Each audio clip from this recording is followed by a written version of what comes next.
Forbes Books presents Sustainable Leadership and Disruptive Growth with David Radlow. Transformation for a new and better world. Here's David. Thanks for joining me once again for my talk with Lisa Gable, the former CEO, advisor to Fortune 500 companies, and author of Turnaround, How to Change Course When Things Are Going South. Lisa, my dear friend and podcast guest, John Bello of Sobe and NFL fame, once said that vision without money is insanity. I want to talk about your time at FAIR, the largest private funder of food allergy research. Can you talk to me about your ability to raise money and why you're so good at it? I go in with a business plan. With FAIR, the organization, when I took it over, was only spending 15% of its revenue on research. And the goal was to solve the disease, right? Mitigate risk or solve the disease for the patient. And so we brought in an amazing consultant by the guy named Nuri Hong, who'd been in the biotech and pharma area for 18 years. And Nuri went out and talked to 150 people. And through that conversation that were part of different aspects of the food allergy research community, as well as advocates and government officials, he got everyone to help us define, rank, and rate what were the three most important things we could do to move the needle and to actually bring these therapies to market. And we came back and we used that business plan as the mechanism for an 83% restructure. And we went on the road, and I've done this every single time. We went on the road with the business plan. We outlined for people very specifically the conversations that we'd had, how we'd come to our decisions, what we had outlined as the 5-year timeline and milestones that had to be achieved. We gave them extremely explicit budgets. I was so proud of the work we did with Nuri because every year I would actually go and check the plan we'd shown people to raise the $100 million to see if we were executing on it, not only executing and achieving what we told them we were going to achieve, but secondarily, whether or not we did it in the budget that we told them we were going to use. And the plan was so precise and so well defined that we not only, after we had received the money from the donors, could show them that we showed them what the results were, how much those results cost us, where they helped us move forward on the timeline. And then we would bring out the sheet of paper that we showed them when we originally sold it to them 3 years ago, and they were identical. And so you have to be very precise. You need a landscape document. You need to understand and really evaluate where the market's going. Clearly identify your place in the market, be very clear about what you're going to spend, and then execute against that spend. And that's why people give me money. Let's get to that decision tree flow diagram. Call it cycle time and variation on a strategic basis, perhaps, to figure out, to make decisions on categories, determining assets that have the most potential, identifying opportunities and revenue generation, and assume cost realignment. Could you expand on that a bit? Well, it's a little hard to talk about decision trees without the visual element to it. But it's really a yes-no document, right? If you go back to the original quality improvement processes that we used in high tech back in the late 80s, early 90s, you may remember there was a period of time where we all had a lot of stickies, and either it was the triangle or the square, and if it was yes, it went this way. If it was no, it went that way. You've clearly defined what your core objectives are. You have ranked and rated what you're going to do. You have made a determination that there are going to be very specific things that will allow you to accomplish those objectives. And so when new opportunities come in the door, you put them into the decision tree, right? They're almost like a mouse going through the maze on the journey.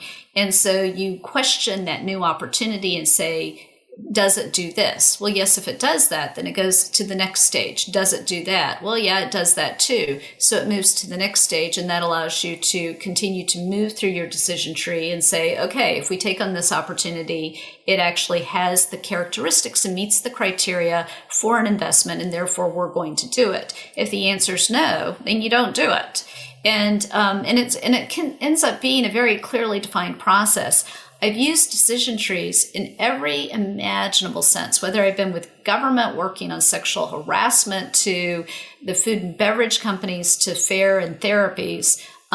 It's a visual element that gives you one sheet of paper where you have predetermined the course of what something must qualify against in order to receive investment. And that might be monetary investment, it might be investment of time, or it might be something where you are open to partnership. But you've also predefined the partnership criteria so that it allows you to very quickly identify what partners you're willing to work with. Very clearly, is this both a science and an art, or is it more of a science? Or is it a mathematical process? I don't know how to answer that question. It is a fundamental decision-making process that just happens to be one that's applicable across multiple different sectors. So not quite sure what the answer is. Yeah, no, there are, where it comes from is that we've had Jack Derby, who put his name on the Innovation School at Tufts University, and he's the expert of his is the science of sales, where he's turned an art firm into a science form. And I see that perhaps from your background, you're using both creativity as well as the principles of math and science to come together in order to solve problems. Is that a fair assessment?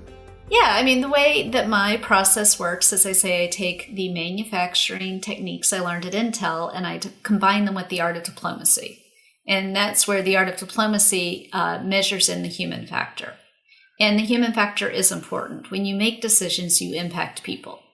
And people have objections. They either like what you're doing or they don't like what you're doing.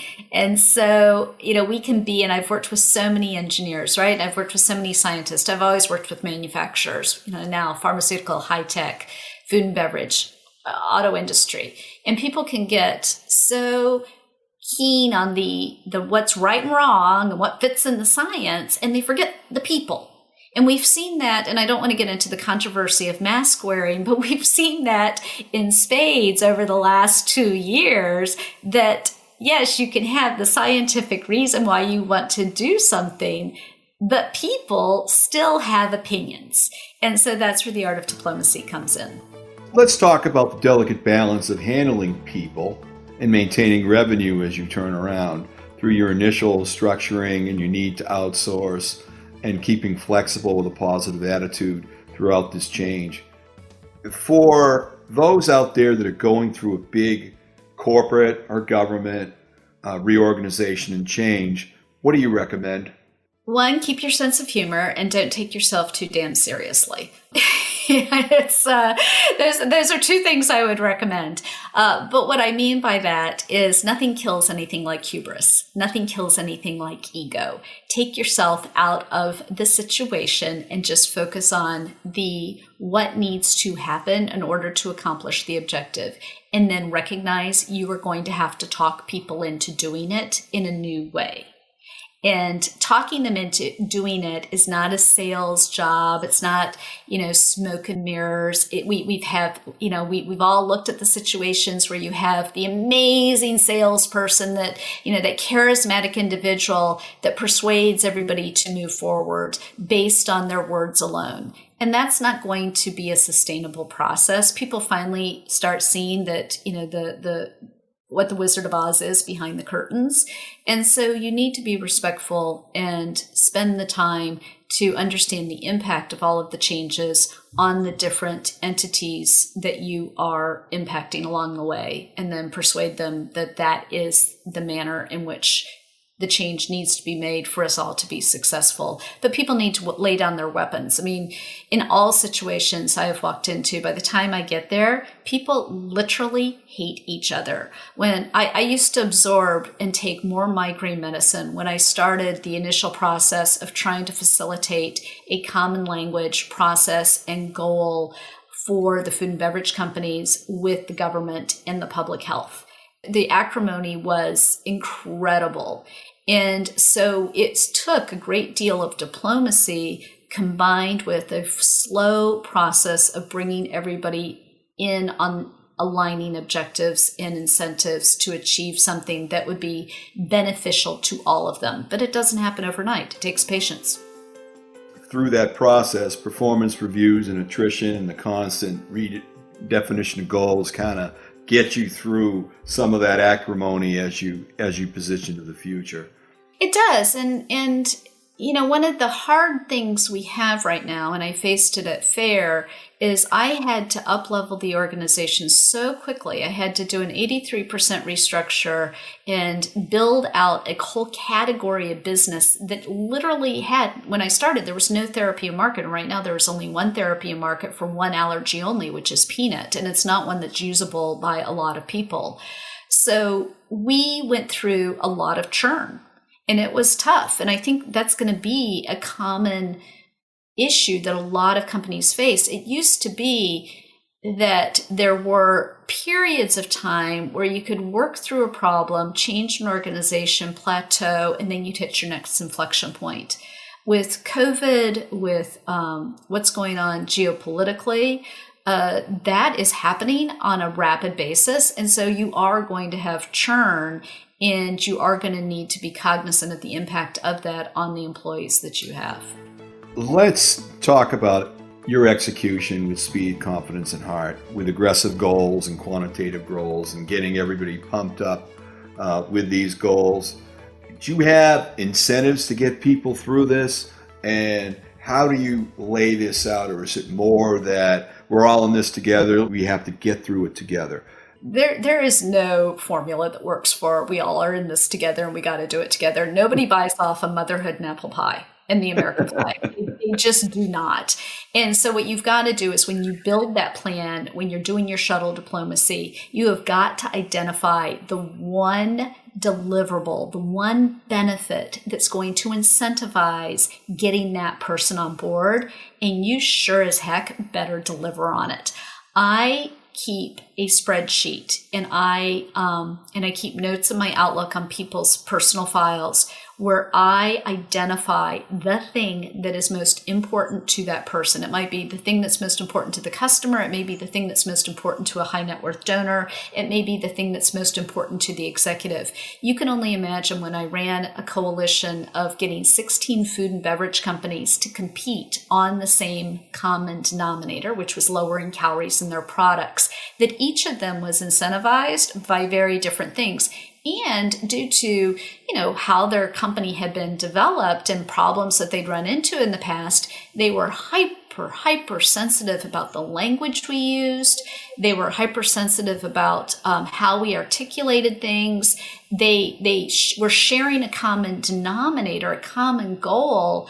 But the thing that was most important to them was to make sure that when we achieved that goal, it did not leave them out. And I will give you a perfect example. There was a situation where the Obama White House had basically constructed a policy that was going to have direct and negative impact on two of the companies who were the participants.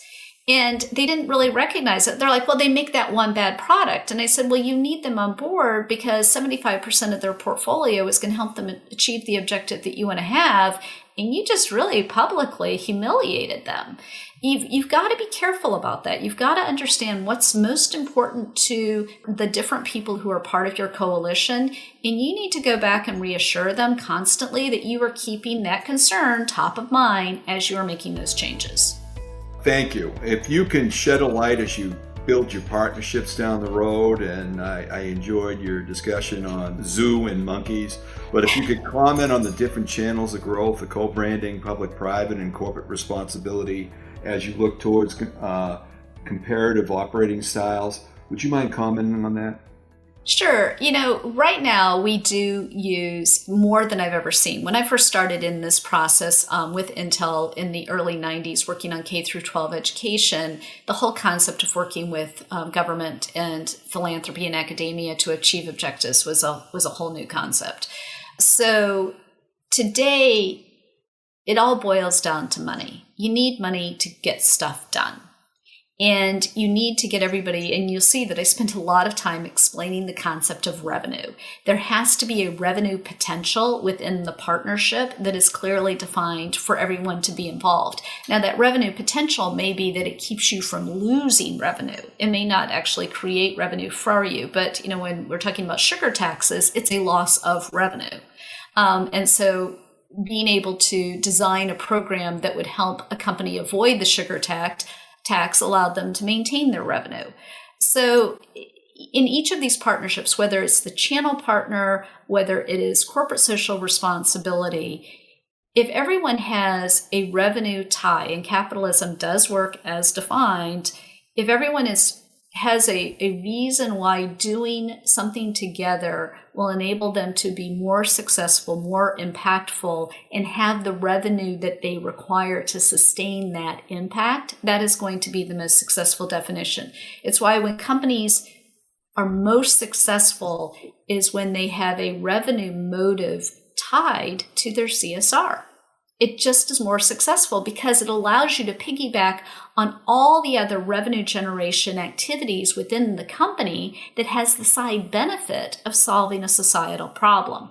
If you remove the business advantage for the relationship, then you're not going to actually be able to sustain it. As you touched on leading with confidence and diplomacy, you have some thoughts and pointers here about avoiding becoming perfect and avoid actually interesting consensus, disagree but move forward. And then you talked about blinders and opportunistic wins you want to avoid. Can you clarify that and be more direct on that? Sure. There's a concept called disagree and commit that I learned early on at Intel, which was the concept that you weren't passive aggressive. You went into a room, you fought it out. Nobody got insulted. It wasn't this, where we are today that he shouldn't have said that to me or that triggered something. We would fight it out.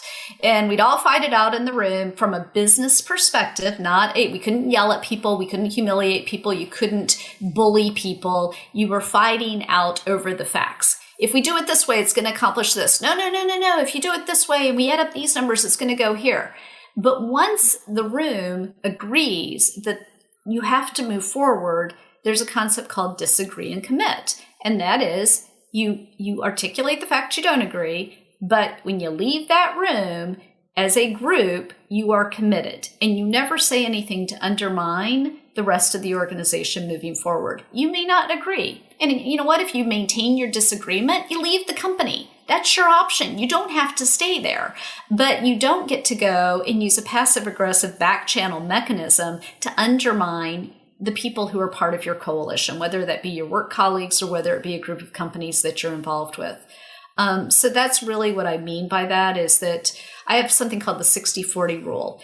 And I'm very transparent, which is in bipartisan relationships, I articulate these are the things we agree on. Now we're going to be very clear, and we're going to literally outline the things we don't agree on. You will never pass over this line. I will never pass over this line because it is something that I don't personally agree with. But this other 60% we can move forward on. So we're going to articulate that. We're going to ignore the stuff that we can't agree on, and we're just going to stay hyper-focused on doing the things that we can agree on. When your turnaround job is done for Lisa, it's time to end on a high note, move on to other opportunities. 3 or 4 years, or 3 to 5 years, or 3 to 6 years and out. It sounds like a lower mid-market private equity CEO. What's your feelings on that? When the job is done, it's time to move on and do something else and not just get caught in the area of just taking care of the situation and being a caretaker. Well, it's different skill sets. I'm brought in to be a change agent. And once that change is made, I need to hand it over to someone who has more experience of doing general management. And when Silicon Valley was going through the dot-com boom, I had a company where we were brought in to up-level the performance of different parts of Fortune 500 companies in the high-tech field. And so we would bring in change agents, and those change agents would be moving boulders out of the road. They'd be redefining processes. They would be making big changes. They would be culling down the things within the organization through the ranking and rating process. They would be handling that difficult process, because we know when you try to do those changes within a company, that's when you get a lot of resistance, right? People take it personally. They get angry. It's not as accepted sometimes when it happens internally. So we would come in, we would do the merger and acquisition, we would make all the changes necessary, and then we would step out and hand the organization, which is now operating at a different performance level, to someone who is a general manager, somebody who was an expert in the field. They weren't an expert in the field of change. They were an expert in the field of, storage or computers or software or AI or whatever it was that we made that change in.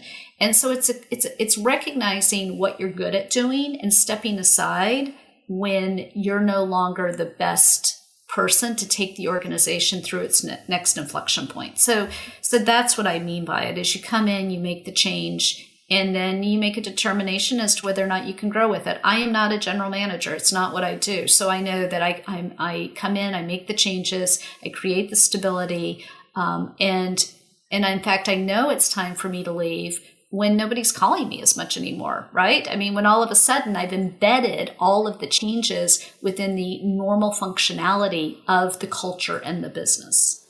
Good. You often tell leaders to check their ego at the door and remember that we are all custodians acting on behalf of constituents they represent, but their ego is the reason why they've succeeded. How do you explain that and toe the line on that? Well, their ego isn't necessarily why they succeeded. Their force of nature might be why they succeeded. But, we've seen lots of situations of people that have, recently somebody just had to leave the White House for bullying. It was a very successful person. He'd done something that no one in the world had done. He'd created one of the biggest changes in the world, which was the creation of the Broad Institute and the Human Genome Project. But that force of nature and the manner in which he operated was not compatible with being an advisor to the President of the United States. So sometimes the thing that makes you able to move mountains is also the thing that's going to be limiting to you in the long run. You've been passionate about helping the next generation of female entrepreneurs and leaders that you've often said that they need to challenge assumptions from their youth by being strategic in conversations. That doesn't sound easy. It isn't. Women, and I can say it being a woman, women sometimes get caught up in the personalities. And what I tell women is they need to be very strategic about what they want to do in their careers. They're not going to take things personally. They're going to keep moving forward. They're going to fight for what they want, but they're also not going to overplay their hand. And look, that is a message for all young people, right? I've ended up mentoring a lot of young men also from a lot of different backgrounds. But I think knowing when to play your hand, knowing when to be quiet, knowing when to not take offense and focus on the goal, but at the same time, knowing that when someone is taking advantage of you, that you do fight back and you do very clearly point out that you aren't going to be able to do it this way. And if you're not happy with the situation, you go someplace else where you can be more successful. The recurring theme on this podcast is the support that you get from family in executing. How important has your family been in support system? Your dad as a role model and support from John, Gingy, Bob, Beth, and Bo that you mentioned in the book. Yeah, my family means everything to me. I'm very close to some of my members of my family. We've done really big projects together, and we've actually worked together on projects, worked together in business, and having those learning from your family members who've been successful. It's interesting. I should say one thing. I have a very close friend who, she was the first person in her family, first individual who was born in the United States, to go on to college. But, from her family who had more of a blue-collar background, from them she learned how to maintain relationships at all ends of the spectrum and keep that core of who she was as part of who she was as she's continued to move up the ladder in Silicon Valley and be quite successful.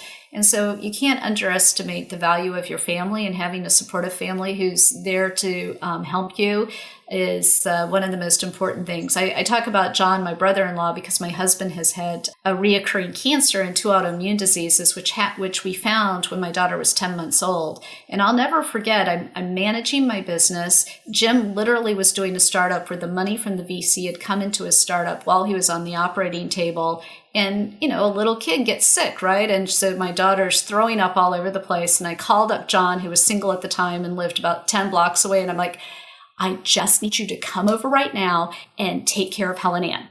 And I will handle my business. I'll stick Jim in his bed. I'll give him his medicine, but I need help. We all need help. And that's where family's special. It's amazing that you're able to, handle all those personal as well as business stressors in such a straightforward, direct, and in such a supportive way. One more thing, Lisa, is there anything that we missed? And please let us know how to get your great book, Turnaround, How to Change Course When Things Are Going South. Well, you really provided me with a wonderful opportunity, which I greatly appreciate. You can go to my website, lisagable.com. My book is being sold through every major bookstore, so you can find it on Amazon, Barnes & Noble, Target, as well as indie bookstores. And you can follow me on LinkedIn and Facebook and Instagram. And I do answer questions. And so if you connect with me on LinkedIn, I can't begin to tell you all the wonderful relationships and conversations that I've been able to have with people. And especially if you're a younger person who's trying to figure out your path in this incredibly complex world, send me a note. I'll answer you and happy to point you in the right direction if I know where you might find the answer to your question. Thank you very much, Lisa. Delighted that you had the opportunity to come here, and we really, really appreciate it. Well, thank you. You're welcome. She's Lisa Gable. And that's it for another episode of Sustainable Leadership and Disruptive Growth. If you enjoy the show, make sure you take a second to subscribe so you automatically get my new shows when they drop. Also, if you have a minute, I'd love if you could leave a review so more folks like yourself can discover the show. Thanks for listening. I'll see you next time. To connect with David, go to davidradlow.com. David's book set, The Principles of Cartel Disruption and Secret Stories of Leadership, Growth, and Innovation, are available wherever books are sold. This has been Sustainable Leadership and Disruptive Growth with David Radlow, a presentation of Forbes Books.